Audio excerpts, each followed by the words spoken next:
I don't ever smoke the dizzy, but we can always share some ditsies. It's just a cup in time.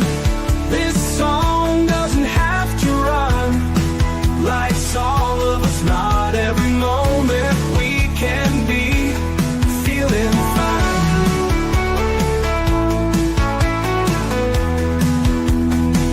I wanna share a moment, just a second if you will, maybe even a cup of thrill. We could share this performance. It's tea time, come sit with me. Well, welcome guys, Miss Liz in the house, and we are back. We had an incredible afternoon this afternoon with Leslie Davenport, and we talked about climate anxiety. So check that one out. It is live now, so you can check that one out. But tonight we have Angela Haas in the house, and we're going to talk about some romance. We're going to talk about slow burn romance. That is the tea we are serving in the house tonight. So get ready for an incredible tea time tonight. But before we get started, you guys know how Miss Liz rolls. Get over to all those platforms: Facebook, TikTok, LinkedIn, Instagram, Lineable, Lemonade, Clapper, Blue Sky, all those good platforms. Give those a like, follow, and subscribe. And if you notice that the guests are on those platforms, follow them as well, because that's how we make a difference, by supporting one another. Also, jump over to the podcast apps: Podbean, iHeartRadio, Listen Notes, Deezer, Apple Podcasts, Spotify. On all the other ones that Miss Liz has mentioned, I'm on all of those as well. So give those a like, follow, and subscribe. Get these tea times out there, because they do resonate with listeners out there, and they do make a difference for the guests that are coming to the table. Then jump over to babyboomers.org. If you're looking to be looking to be on different podcast shows, they have over 50 shows over there. Miss Liz has been partnered with them for about 4 years, so check that out as well. Give those guys a pitch. There's all walks of life of podcasts over there, so if you're looking to be featured on those, jump on over to babyboomers.org. Now let's get this started with the disclaimer and then a beautiful intro for Angela, and then we're going to get and serve some tea and have some fun with all of you guys tonight. Disclaimer for Miss Liz's Tea Time live show. Miss Liz's Tea Time is a global platform dedicating to sharing real life stories, diverse perspectives, and meaningful conversations that inspire awareness, healing, and connection. Miss Liz is going live using StreamYard. Before leaving a comment during the live broadcast, please grant StreamYard permission to display your name at StreamYard.com. Please be advised that all the content brought forward during any Tea Time show is presented in good faith. However, discussions may include opinions, beliefs, and perspectives that do not necessarily represent the views of Miss Liz or the Tea Time platform. Information shared by guests is based on their own experiences and is perceived to be accurate at the giving time of airing. All guests, viewers, and participants are responsible for using their own good judgment when considering any action or decision that may relate to these discussions. Some episodes may cover sensitive topics, including but not limited to trauma, abuse, grief, mental health, and other emotionally triggering subjects. Listeners' and viewers' discretion is strongly advised. Tea Time with Miss Liz is an open discussion forum designed to offer insight, inspire awareness, and create connection. It is not a substitute for professional, medical, legal, or therapeutical advice. If you require professional support, please seek assistance from qualified professionals or trusted resources in your area. If you have any questions regarding this disclaimer or the content of this discussion, you are welcome to contact me, aka Miss Liz, directly at my email at bookingmissliz@gmail.com, or visit my link tree at Miss Liz's Tea Time. By choosing to participate in, comment on, or view these live shows, you acknowledge and accept this disclaimer.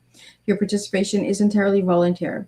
Miss Liz welcomes you to join the conversation with an open heart, and if at any time you feel this platform is not right for you, I respect your wishes and decision and welcome you back whenever you're ready.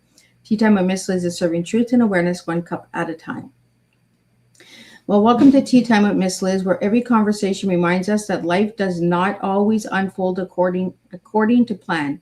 Yet even the most unexpected detours can lead us towards healing, growth, and a beautiful new beginning. Today, we are delighted to welcome Angela Haas, indie romance author, storyteller, and podcast host, whose emotionally rich novels celebrate resilient characters, authentic love, and the courage it takes to begin again. Through books such as My Plus One Equals You and No Climb Too High, Angela creates heartfelt, slow burn romance filled with meaningful connection, personal growth, vulnerability, and second chances. Her stories remind us that love is rarely about perfection. It is about two people finding the courage to be honest, to heal, and to trust that their past does not have to decide their future. Angela writes characters who have lived through disappointment, faced personal challenges, and learned that starting over does not mean starting from nothing. Every lesson, every scar, and every act of courage becomes part of foundation for that what comes next. Today we'll explore the inspiration behind My Plus One Equals You and No Climb Too High, creating emotional, authentic, and resilient characters, why slow burn romance allows relationships to grow with depth, love, vulnerability, and the courage to trust again, writing meaningful second chances stories, balancing creativity, publishing, and podcasting. Angela reminds us that happily ever after is not about finding a perfect life.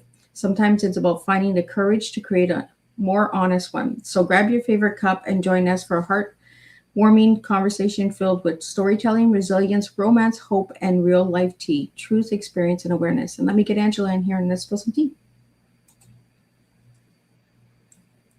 Hello. Welcome, Angela. Thank you. Thanks for that great intro. Just give me a second. Let's see if it's going to kick in.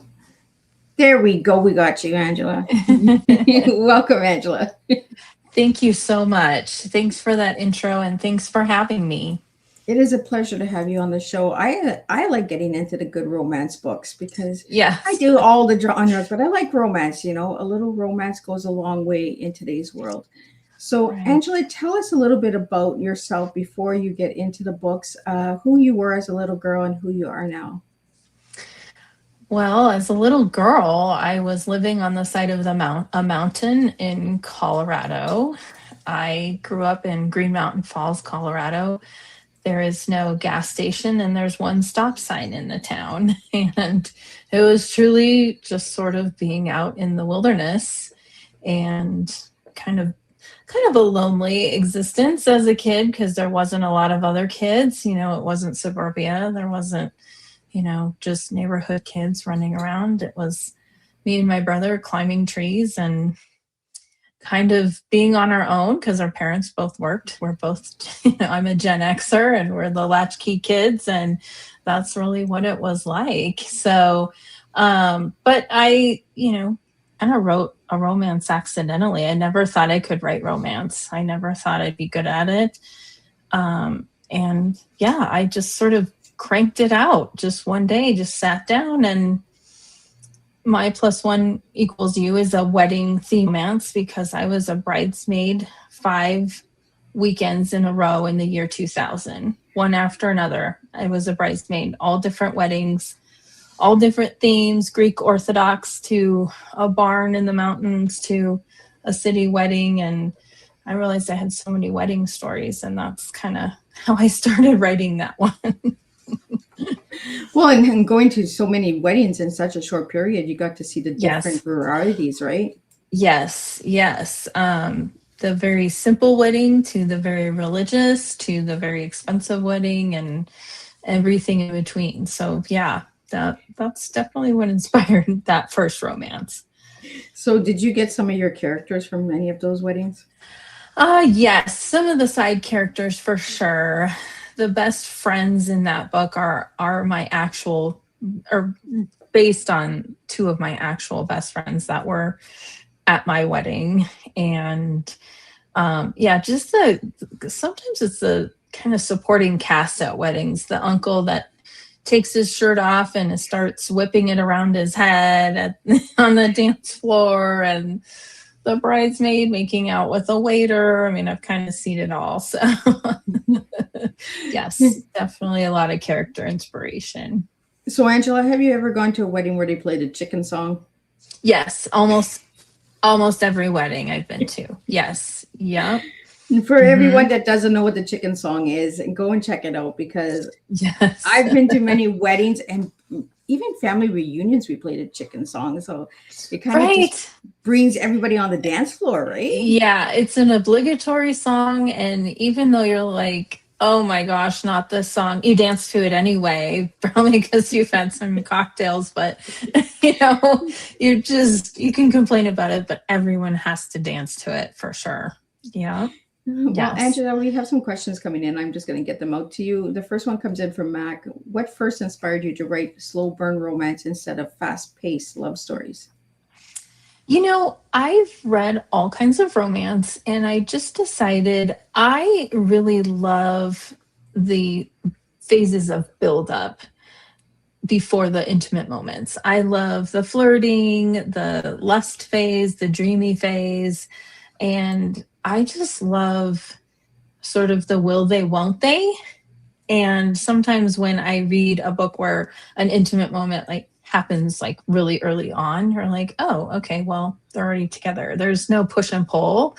And I probably have a little bit more, I don't know, I was raised on When Harry Met Sally and those kind of rom-coms, and where there's humor and ups and downs, and it isn't all the sex, I guess. So, I mean, that's part of it, but I have a little bit different idea of what I find romantic, but the slow burn, that fits me more than anything. So, Well, the characters got to get along, right? They got to be like a Harry and a Sally, right? yeah, and they have to have a push and pull, and the big intimate moment is kind of the reward of like finally they're going to be together after all they've been through. So, yeah.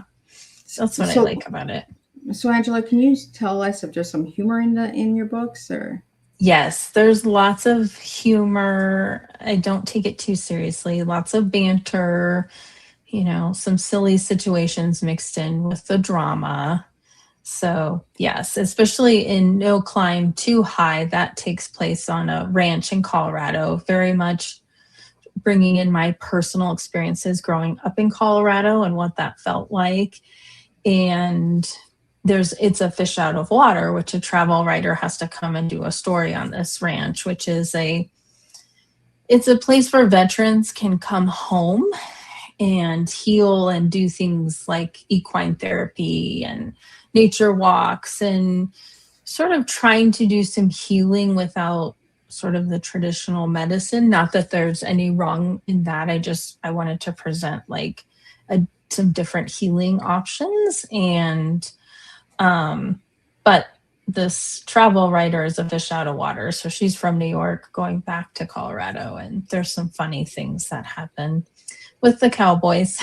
So we got cowboys, we got drama, we got humor, we got it all. Yes, it actually takes you through all the emotions. So, yeah. Well, we have a question here for you again. It was my +1 equals you inspired by real life experience or completely fictional? No, there's a lot of real life. I put a lot of my real life experiences in every romance from some part of my life, but definitely when I was a bridesmaid, seeing every friend I had get married, you're happy for them. There's no denying it, but there's part of you that's like, when is it my turn? Why am I the last single person on earth? And I got to explore those feelings in that, because she is kind of that always the bridesmaid, never the bride kind of person. And so I really could speak to those feelings and what that feels like, but also there's an awful ex in the book that is very much based on someone I used to know. So, yeah, I mean, always put a little of my personal experience in the books for sure. Well, Angela, we have a comment here. Congratulations on publishing with Spotted Owl Publishing. What an exciting milestone. Well, actually, so Spotted Owl is my company. Oh, isn't a publisher. I'm a completely self-published author.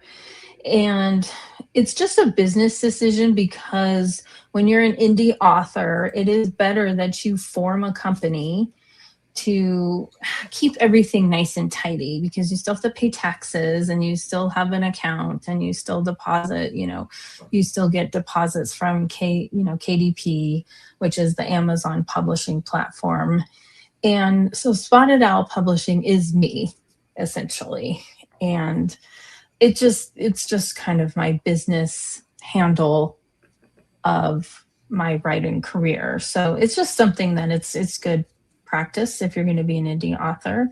And I've thought about pitching, but the path to traditional publishing is changing every day. And I've weighed pros and cons. I've talked to industry experts, and self-publishing is just better for me because you ultimately retain control over your work, and you can publish now where you will wait on average 18 months if you get accepted to see your work published.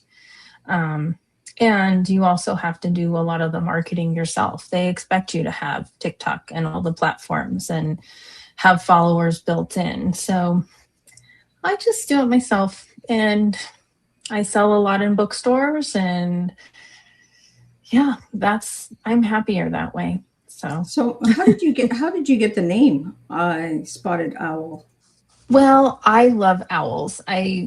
Part of my other career, I was the gallery buyer for an indigenous art gallery. So I would go to the reservations and speak with, Southwestern Pueblo communities primarily. But I just learned a lot about what owls mean and just kind of their guardianship, and they can kind of transcend, the dark side, the light side. And I just love owls in general. So that was just a perfect thing for me.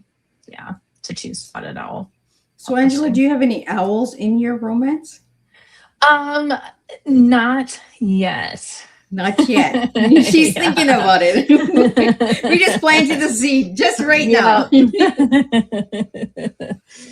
No, not yet. Mostly I'm in my Colorado Ranch series. There's going to be a dog in each one. In the first one, it's a bulldog named Jameson. And the second one, it's a Chihuahua named Beans. And so I just going to have a dog first in every one. But yeah, I actually have an owl sticker right here in my laptop that you can't see. But yeah, owls are like my favorite thing. Well, you mentioned bulldogs, and you have two bulldogs. You have an English and a French bulldog. I have a Frenchie and an English, both rescues. And then you have a mixed German a sheepdog. She's like she's a shepherd mix. So but a shepherd boxer. She has these long boxer legs, but she looks like one of those herding dogs too. She's kind of a mix. But yeah, all rescues and all just my whole heart for sure. So do you plan on putting all of those dogs into your story one day? Probably, yeah. This is what we do as writers, right? We throw people in that we know and animals that we know, and then people that read the stories, unless they know us, they don't really know that it's them in there, right? Right, exactly. Yeah. So we have a question here for you again, and it was No Climb Too High inspired by any real life experience?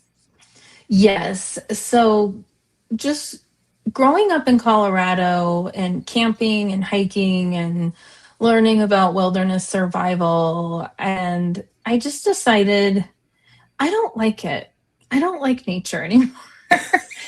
I've seen that. No camping. Yeah, I don't like camping. I've done it all. I took orienteering so I could, if I got lost, I knew what to eat and how to find fresh water and build a fire, and I could do all those things. But it just was a lonely childhood. It just was. And I don't know, there's just in the woods, when you're really in the woods, and that's where your house is, there's no garages or lawns or street lights, really. I mean, there's one down the road, but it's kind of scary growing up as a kid because there's wild animals. I've been chased by a bear. I heard mountain lions, seen mountain lions. There was, when I was a kid, Unsolved Mysteries filmed an episode with Robert Stack. Remember Robert Stack? And he was on my street because people kept seeing Bigfoot. So Unsolved Mysteries came to my street. And so all these things, and it was like, I was scared a lot as a kid. I just wanted a garage. I wanted to live in suburbia. I wanted to be with people, and I just work through that with my main character, Roxanne, because she's coming home in a way and making peace with the reasons why she doesn't like Colorado anymore. Now, Colorado is an amazing state. So it's a beautiful place to live. We have the best water. Like, we just have great things here. And the weather is usually really wonderful. But for someone who grew up here my whole life, there was a time where I just fell out of love with it. And I really work through that with my character. So you know, and Angela, I can see why you don't like camping, because you were like camping all your life as a little girl, right? Oh yeah, that's all we did. It was like hiking, camping, being outdoors, which was great. I mean, you learn a lot, and I learned a lot about nature that I appreciate. But you know, once you do it in college too, I want to sleep in my bed. I don't mind hiking, but I don't want to be lighting a fire and smell like campfire. And just because I've done it my whole life. So there's a part of me that doesn't ever want to do that anymore. So Angela, did you ever see Bigfoot? I tell this story, people tell me I'm crazy, but there's people really who have seen it. They swear to you that they've seen it out there. And there's so much wilderness out here, you can't map it really. But when people are like, well, you would have seen a dead one. Well, I've never seen a dead bear. I mean, I've never seen a bear skeleton in my entire life of hiking Colorado. I've never seen, but they exist. But so I tell the story where I heard something one night, and it was a sound that I couldn't identify. And I have heard all kinds of animal sounds. Animals make weird sounds and different, like mating or finding cubs, or they make different sounds. I've heard bears hiss like snakes. It's not that. But I was visiting my parents, like I was home from college for something, and I was typing on my computer, and this call rings out through the valley, and it stayed in the air for so much longer. And my body started to react before my mind was like, what's that? The hair on the back of my neck stood up, on my arms, goosebumps, my eyes started to water. Like, I went into a fight or flight mode just from the sound. And I was 20 years old and I wanted my mommy. I went upstairs because it scared me so much and I couldn't identify it. And then years later, I'm in my apartment vacuuming, and I had the Discovery Channel on, and I didn't even pay attention to what show was playing. I just had it on for noise, and I hear that sound again, and I just reacted the same way, and it was a Finding Bigfoot show. Wow. And I was like, that's the sound. Like, I didn't connect it to Bigfoot when I heard it, but then when they were playing it back as a Bigfoot call, I was like, oh my God. So who knows? But you never know, right? I can't explain that sound. I cannot explain it. Well, and I think like in the Bigfoot net doesn't want us to really know. No. Right? It wants to keep us in suspense, right? Yes. It's like a book. It's a right. suspense. Do they fall in love or do they not fall in love? Right, exactly. They don't want to be found. So yes. I feel bad. There's been a question up really high. I don't know if we try to answer all of them or how it works, but someone asked a while ago if I had advice for aspiring indie authors. Yes, it's right here. It comes in from Bargain Homes, and it's what advice would you give aspiring indie authors just starting their writing journey? I always tell people it's so important for you to have a community. I started writing, I didn't have a community. I didn't have people I could bounce things off of.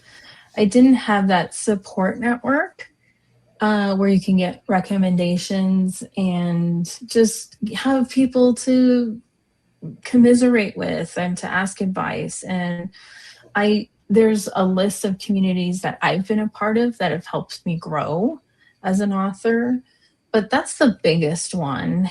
And the second one, there's so much advice, but really just start writing. Don't get discouraged. Just write what you want.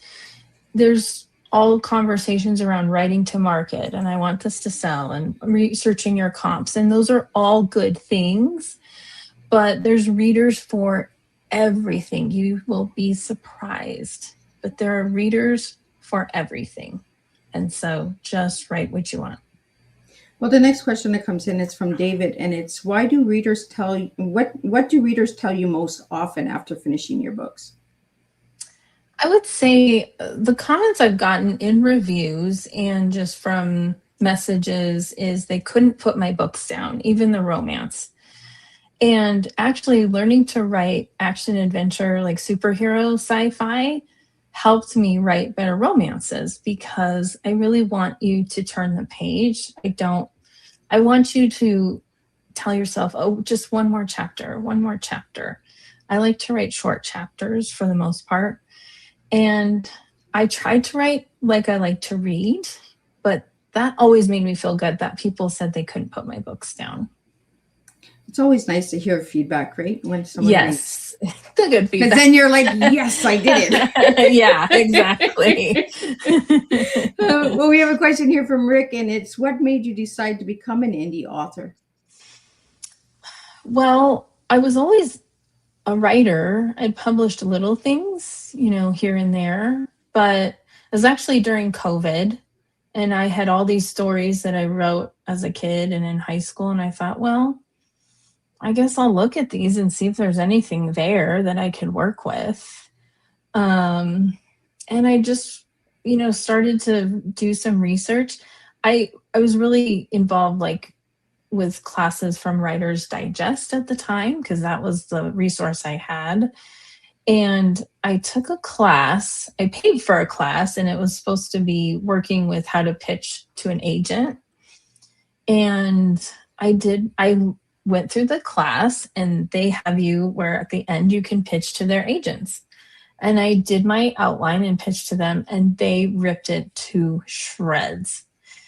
And okay, I learned from that, but at the same time, I did pay for this class. It wasn't like I was cold calling some agent to tell me this is terrible, so you should just not be a writer.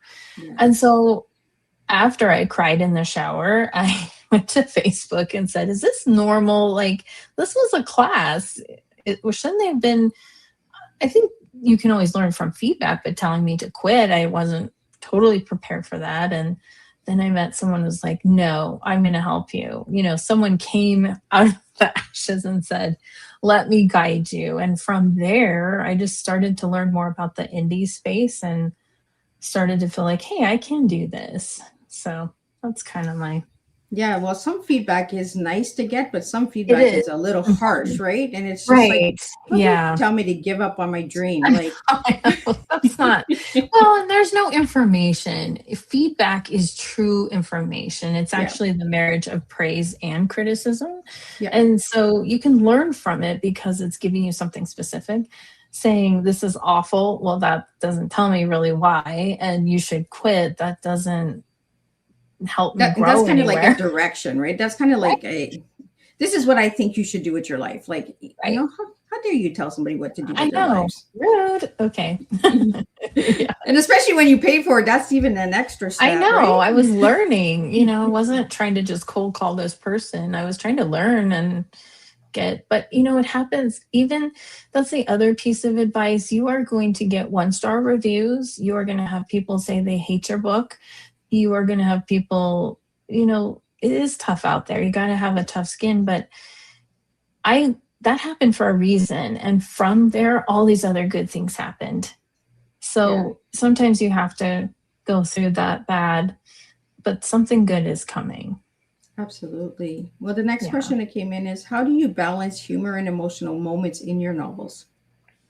Well, it's actually when you're writing action adventure or when you're watching an action adventure movie, right? There's ups and downs, and you have the planning stage in like a ensemble, like Avengers, they get around the table and tell how to do.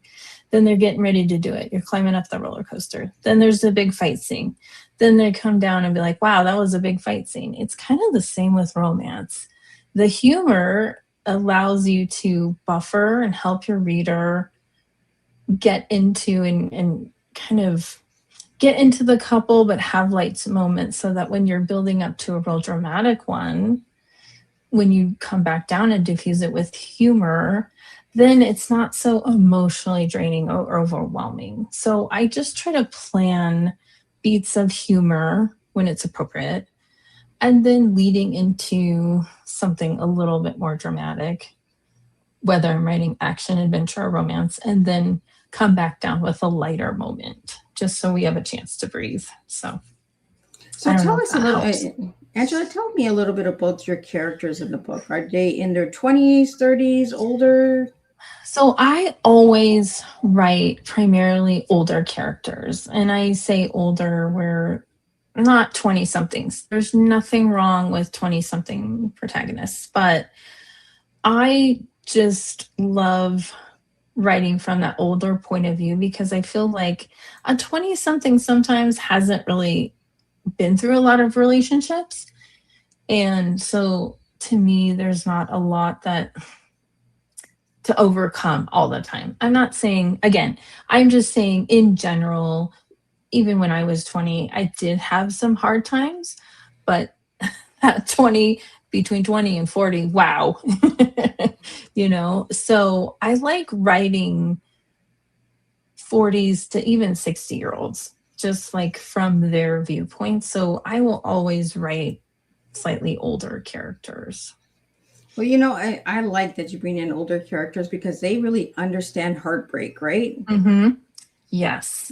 Yep. And sometimes it's harder for them to heal. It's not an easy healing. And I love working with that because, we get a little cynical or jaded. And sometimes healing that kind of soul takes a little more work and a little more love to me than the heartbreak you might experience at 21, just from just your high school breakup or something. So, Well, yeah. we have a comment here from Clayton, and it's about trust, patience, and showing up. That's what it is about a good love story, right? It's the trust, the patience, and showing up to heal those wounds and heartbreak sometimes. We have another question here from Clayton, and is what's your favorite part of publishing process? Writing, editing, or seeing readers react? Well, actually, I've gotten better about the editing, just drafting and getting everything on paper, and then going back and really connecting the dots and making sure everything's woven together really nicely. So the writing sometimes is the most frustrating part for me. But once I get it down and then I can go back and I'm like, wow, okay, I see what's happening here. I hate putting it out there for readers to react to because I'm always like, be No, gentle. you didn't read the next chapter. Don't be Yeah, mad. I know.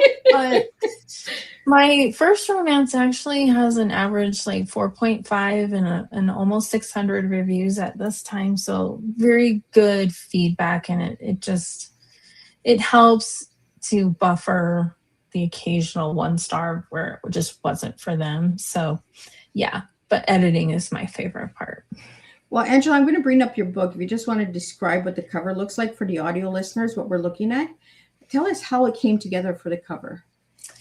Well, I use an amazing cover designer in New Zealand, and it's Yummy Book Covers, and she's recognized by the Alliance of Independent Authors, something every independent author that should join, just as they have lots of recommendations, communities, and they will help you if like your Amazon account gets shut down.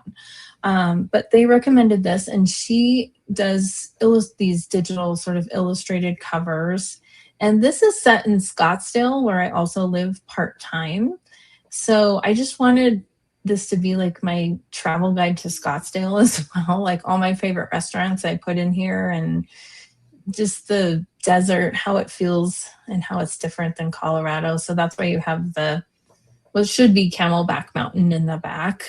But Scottsdale is a very popular wedding destination just for an easy destination kind of wedding. And there's a lot of beautiful resorts. So yeah, that's Cam and Rachel. And they actually make a pact because they both hate weddings because they've been burned.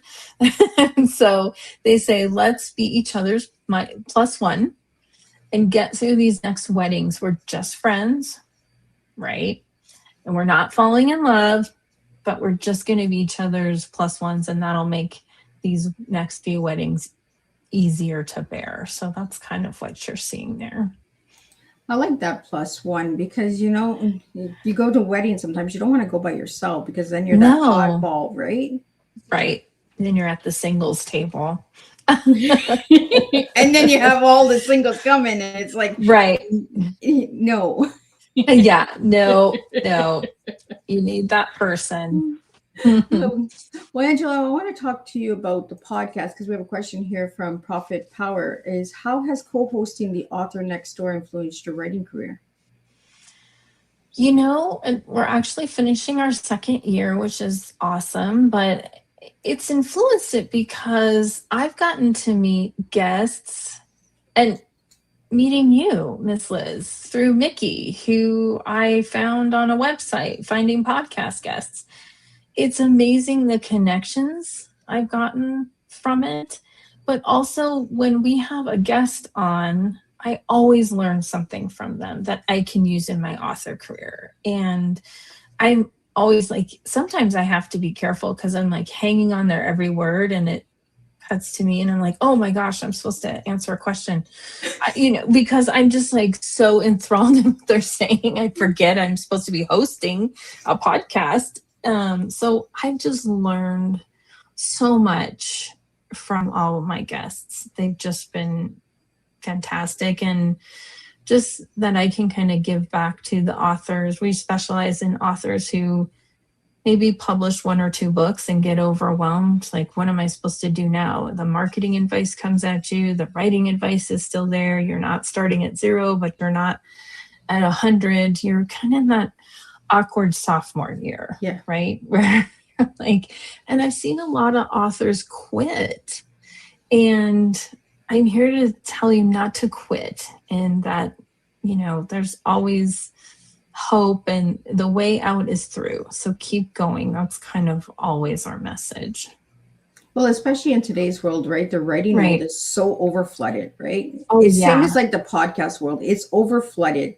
There's so many people that are doing podcasting, some that shouldn't be doing it and some that should be working harder on their podcast because they have an amazing platform, but they get distracted because they see the little guys just horsing around. So then they start to horse around and I'm just like, come on, like get it together, guys. Like, you got something good here. Like do it. Like, do it more. Yeah. Or if they're not consistent, like they have a great podcast and then it kind of, they're doing an episode and then there isn't another one. And yeah, like just keep bouncing them out there, like, and have different topics. And I'm the same way, Angela. When I have a guest and I get like really into it, then I'm like, oh shoot, I'm hosting. I got listeners. Oh yeah, that's right. I got to get the question out.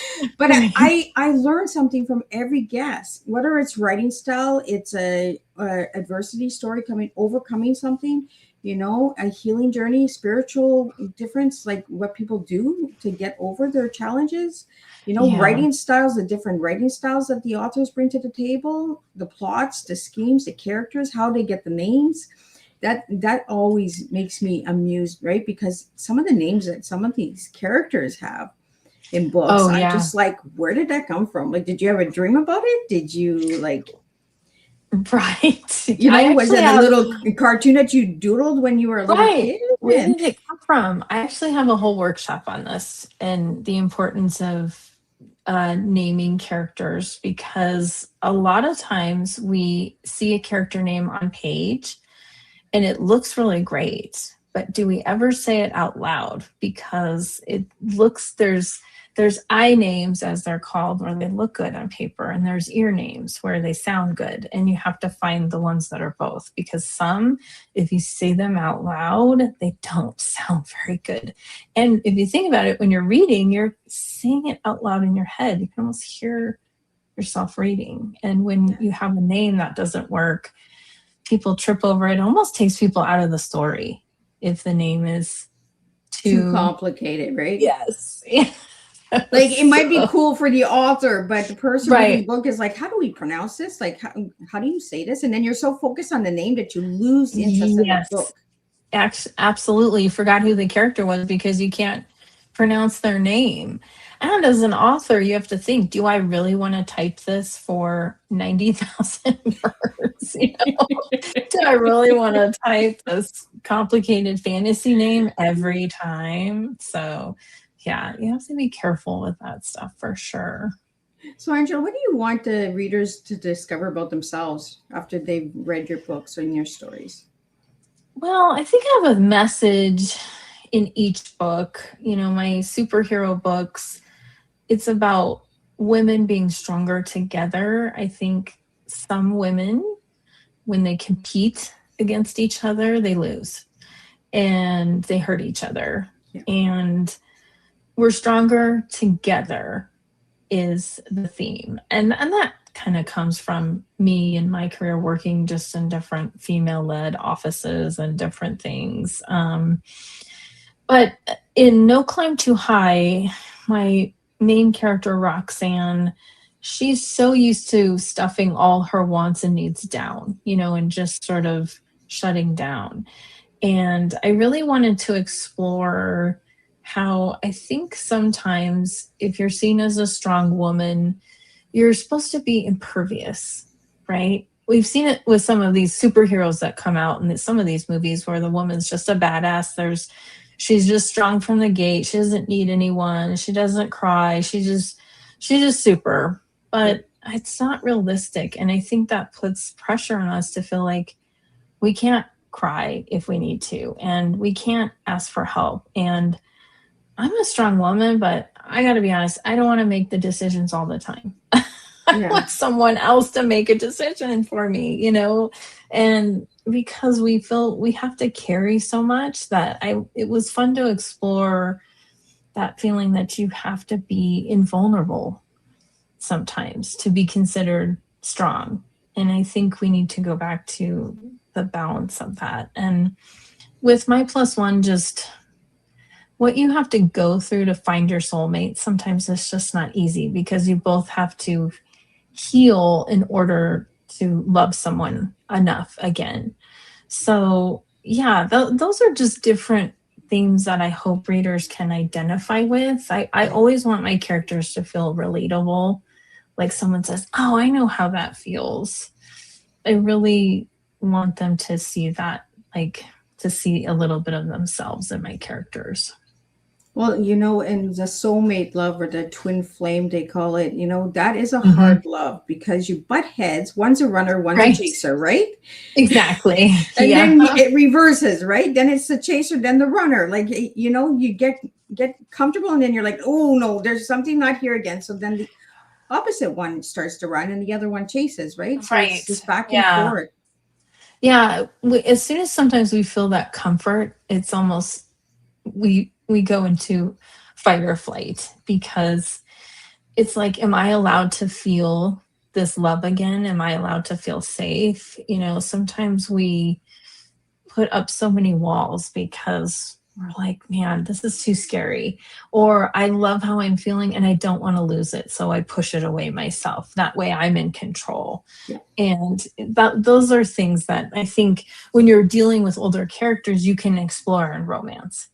But it's funny that when I use this service that gets ARC readers for you, the advanced reader copies, and it was funny that the 20-something influencers didn't like my characters because they wanted them to fall in love instantly. They didn't understand what the problem was. Why isn't he just falling in love with her? Guys. And it's like, well, because he has to overcome all this other stuff so that he can be whole again. There's a journey, but it was my more mature influencers that absolutely loved it because they understood the journey. Yeah. So it's interesting, when you have two different sets reading the same book, just get different feedback for sure. So Angela, have you ever interviewed couples, older couples that have been married for 40 years, 50 years, and get their take on how they fell in love and how they kept it together? I have, just in different, conversations with people we've met in our life. And honestly, it's the same message of it's just the little things that make a difference. The little things that you can do for each other that show love, but it's also don't get upset about the little things. Is this really worth being upset about? Is it something so small?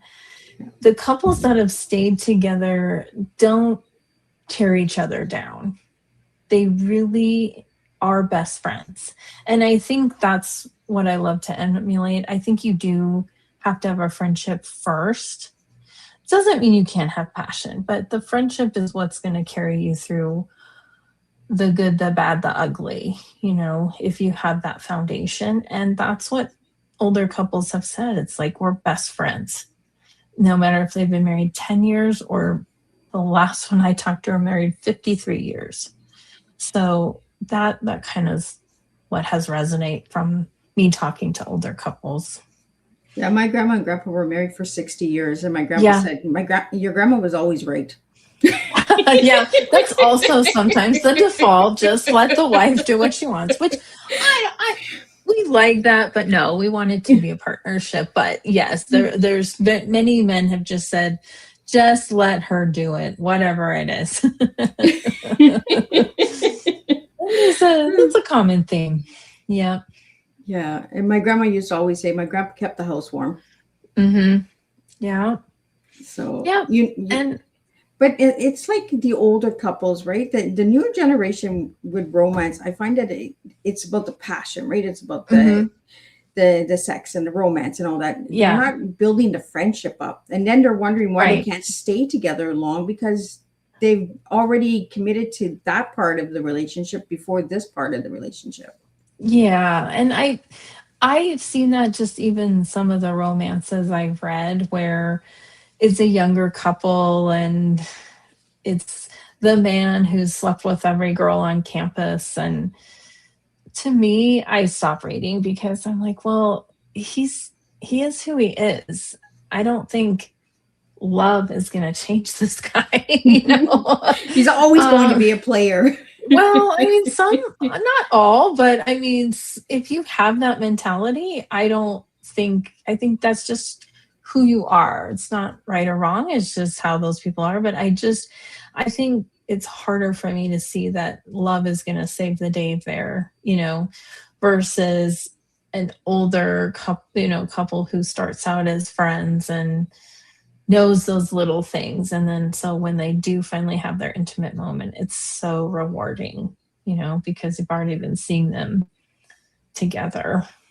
So in your books, Angela, are there any happy ever afters in the books? Oh, yes. I mean, that is a requisite. I mean, that is a prerequisite of romance. And what I had to learn about romance, I mean, every genre has conventions, but you have to have either a happy for now showing them together or that happily ever after. And there's many conversations around this, but a lot of authors and readers feel like if you don't have a happy ever after, it's not considered romance, true romance genre. So yes, they all end in some sort of happy ever after for sure. And how has your journey as an indie author showed you about yourself, like the softer side or the more edgy side? Like, have you found something about yourself through the writing journey of being an indie author? I mean, I've always been pretty driven, but I think I'm my toughest critic. I think most people are. You're never going to be harder on yourself. No one's ever going to be harder on yourself than you. And that's definitely what I've had to make peace with trying to make my books perfect or going back and forth, having stage fright before I publish something and just getting it out there. And I've had to be more patient with myself and give myself more grace. There's things that I'm great at writing and there's things that I'm not so good at. And as long as I'm willing to learn, that's where it is. But I have been surprised by my perseverance in this because this is hard. If people tell you it's easy, it's not. There's a lot of times when I said, why am I doing this? But I always can answer that question and keep going because I love doing it. I love escaping into different worlds and characters, and it's a good, healthy thing to do, especially in this timeline. So, yeah, that's kind of what I surprise myself with. And Angela, how long did it take you to write the books?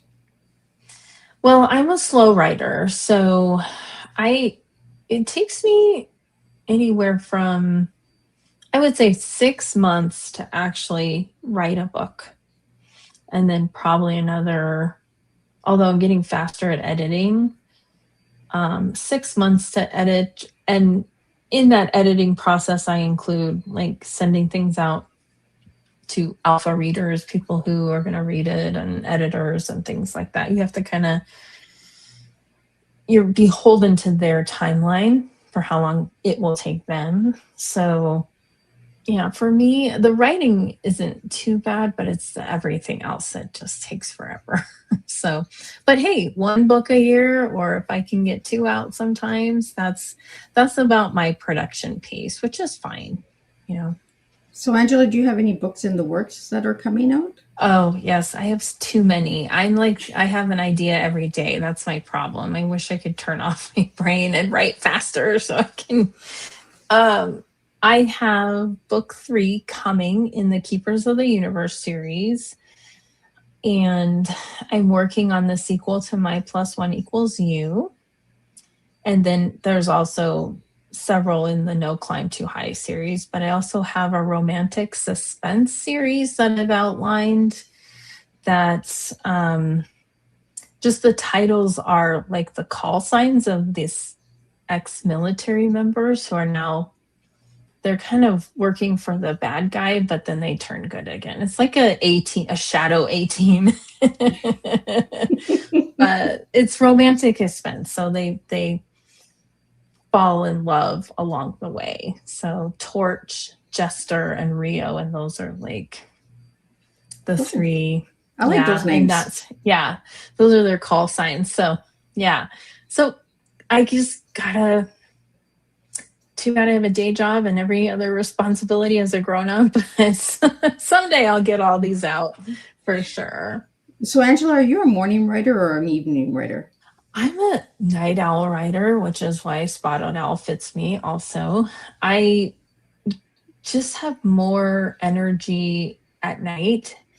And, when I go through the day, I'm like driving to do something or doing laundry, I'm thinking about the story and making notes.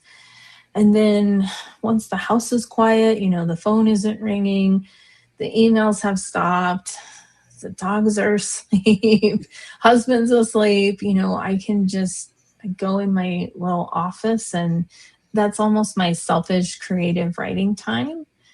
And that's another piece of advice, is really be selfish with your writing time, even if it's 30 minutes. But sometimes I think we're conditioned to say, oh, if I'm doing something really creative, I'm being selfish because I'm not being with my family, or I'm not doing my to-do list. But your creative time nurtures you, and it helps you for all your other times. So you need to be really selfish with that and stick to that. And even if I don't write anything, I still go into my office hours and do something writing related, so that I'm keeping it going and holding myself accountable to that time. So Angela, has your husband read your romance books? He's read the sci-fi ones. He started reading the romance one and he got too embarrassed and he put it down. And he put it down. He's like, Angela, what? But listen, my spice level compared to other people's, like, I'm a real middle. I don't use like the graphic descriptions of anatomy. It's more demure. It's still open door. But I had to tell my husband, like, the romance template is, you can't really stray from it. You do have the phases where there's the meet cute, then they're noticing each other physically, because that's how we haven't talked to the person. We're just noticing them or seeing them across the room. And yes, there's a science to the things that you're attracted to, the way someone looks, that's a science that it's in your DNA what you're attracted to. So they have to notice each other, and then they, start getting to know each other emotionally, and then it builds. But I think he stopped when I had my female character describing the male and oogling him a little bit. And I'm like, listen, that's how you have to do it. That's not me. I'm not suddenly thinking about this as we drive by someone. This is just how you have to do it. He didn't believe me, but he can't read those, and that's okay. He reads everything else, very supportive. So that's just fine. I don't really want my mother reading them either, but I did write it safely in case my mother read it. So Well, that's the thing, right? Because it's a character that you're building. It's not like this is what, Right.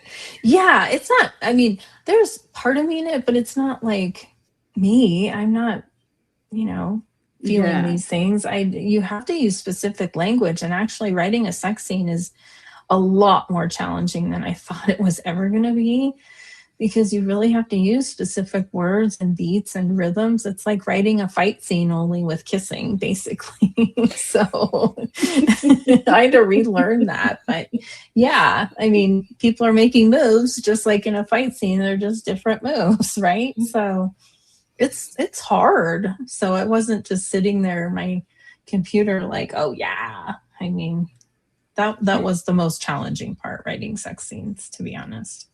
So, Angela, what message would you have for somebody who's writing a romance book right now? I would say read voraciously, read all kinds of romances, because out of that, you will find your lane. You have to decide what do you want to be as a romance author? What kind of romance author? Do you want to write what people call smut or really spicy romance? Well, there's certain ways you have to write that to appease reader expectation. Or are you going to do closed door romance, which is no sex on the page? It's just implied. Whatever you do, it's just that you have to be comfortable writing those scenes, because if you are uncomfortable writing them, your readers are going to be uncomfortable reading them. And so read, and figure out which books you'd like, and then kind of study that author if you're just starting. That's what I did. I love Emily Henry. She's just perfect for me because she has some steamy scenes, but it's not graphic, and it still is wonderful to read, but it's mostly about the characters. So I latched onto her books, read almost all of them, and I learned a lot. So that's, if you're just starting, I would say start there. Well, Angela, if you'd like to give out your website, just spell it out for the audio listeners, and your final message for tonight. My website is Haas Writes, so AHAAS Writes.com. And I'm Haas Writes on Instagram. I believe you can also find me there, or the Author Next Door podcast. My final message is, I guess in general, just keep writing, keep doing. That's how we sign off the podcast. And even if you're getting discouraged, the way out is through. Keep going.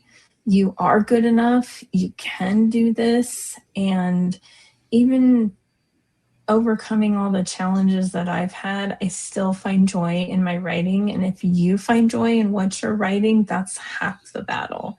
So just keep going and keep doing. Well, thank you so much, Angela. I really enjoyed this conversation tonight, and I getting did to know too. your writing This style was and so all fun. that. And getting to know a little bit about Bigfoot at the same time, Oh right? yeah, it's real. Just wait. Well, I want to thank all the viewers and listeners that came in, the ones that came in with some questions in the studio. Thank you for that. Thank you. I'm just going to do a quick recap of what tonight's tea time is with a little bit of takeaway, and then I will see everybody tomorrow for the final 2. That's right. This week we've done 8 tea times, so it's been a crazy week. What a warm, thoughtful, and beautiful, hopeful conversation we have shared tonight. Angela, thank you for bringing your creativity, honesty, and love of meaningful storytelling to the tea time table. Tonight's conversation reminded us that romance is not simply about grand gestures or perfect endings. It's about emotional courage. It's about allowing another person to see who we truly are. It is about learning from disappointment without allowing it to close our hearts forever. Through My Plus One Equals You, No Climb Too High, and the resilient characters within your stories, you reminded readers just that second chances are not signs of failure. They are invitations to grow wiser, love more honesty, and begin again with greater understanding.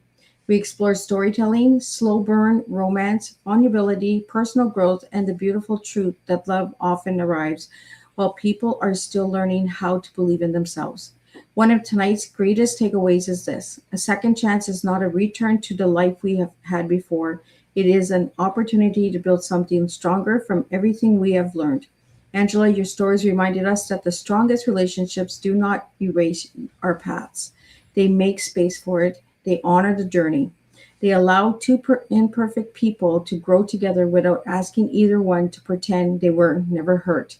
As we close tonight's tea time, I would like to leave everyone with this thought. What new chapter might become possible if you stop treating your past as a permanent ending?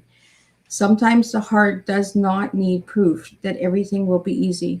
It simply needs enough hope to take one more step.